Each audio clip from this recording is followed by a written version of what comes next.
வணக்கம் நண்பர்களே. தமிழக வரலாறும் மக்களும் பண்பாடும் கே பிள்ளை அவர்களோட புக்கிலேருந்து எடுக்கப்பட்ட வினாக்களை இந்த வீடியோவில் உங்களுக்காக பதிவு பண்ணுறேன். மேற்காசிய நாடுகளால் விரும்பப்பட்ட தமிழகத்து பண்டங்கள்: ஏலம், இலவங்கம், இஞ்சி, மிளகு. யூதர்களின் ஆதி சமய தலைவர் மோசஸ். யூதர்களின் ஆதி சமய தலைவர் மோசஸ். மோசஸ் என்பார் தாம் நிகழ்த்திய வழிபாட்டில் ஏலக்காயை பயன்படுத்தினார் என கூறும் நூல் பழைய ஏற்பாடு. மோசஸ் என்பார் தாம் நிகழ்த்திய வழிபாட்டில் ஏலக்காயை பயன்படுத்தினார் என கூறும் நூல் பழைய ஏற்பாடு.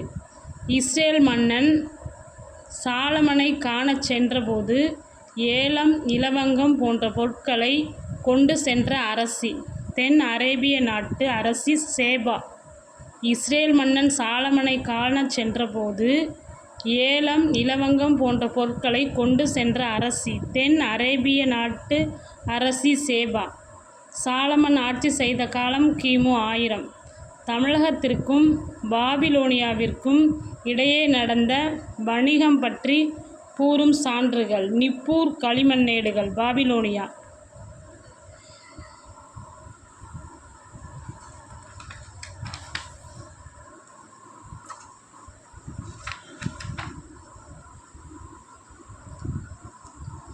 தமிழகத்துக்கும் எகிப்துக்கும் இடையே ஏற்பட்டிருந்த வாணிக தொடர்பு பற்றி கூறும் நூல் எரித்திரிய கடலின் Periplus of the Erythraean Sea. இந்த நூலை பதிப்பித்தவர் யாருன்னு கேட்டால் WH ஸ்காபி. பண்டைய தமிழகத்திலிருந்து ஏற்றுமதியான பண்டங்களுள் சிறப்பானவை: மஸ்லின் துணி, ஏலம், இலவங்கம். பண்டைய தமிழகத்திலிருந்து ஏற்றுமதியான பண்டங்களுள் சிறப்பானவை மஸ்லின் துணி, ஏலம், இலவங்கம்.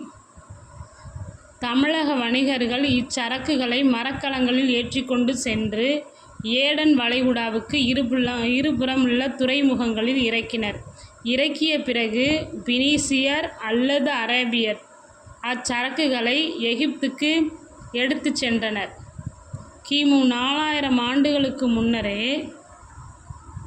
தென்னிந்தியா சுமேரியாவுக்கும் இடையே வாணிகம் நடைபெற்று வந்தது என கூறுபவர் சேஸ் தன் ஹிப்பர்ட் சொற்பொழிவில் குறிப்பிட்டுள்ளார். தென்னிந்தியா சுமேரியாவுக்கிடையே வாணிகம் நடைபெற்று வந்தது கிமு 4000 ஆண்டுகளுக்கு முன்னரே தென்னிந்தியா சுமேரியாவுக்கும் இடையே வாணிகம் நடைபெற்று வந்தது என கூறுபவர் சேஸ் தன் ஹிப்பர்ட் சொற்பொழிவில் 1887 குறிப்பிட்டுள்ளார். சந்திர பகவானுக்கு எழுப்பிய கோயில் சிதைவுகள் கண்டுபிடிக்கப்பட்ட இடம் சுமேரிய மன்னரின் தலைநகரமான ஊர் எனுமிடத்தில்.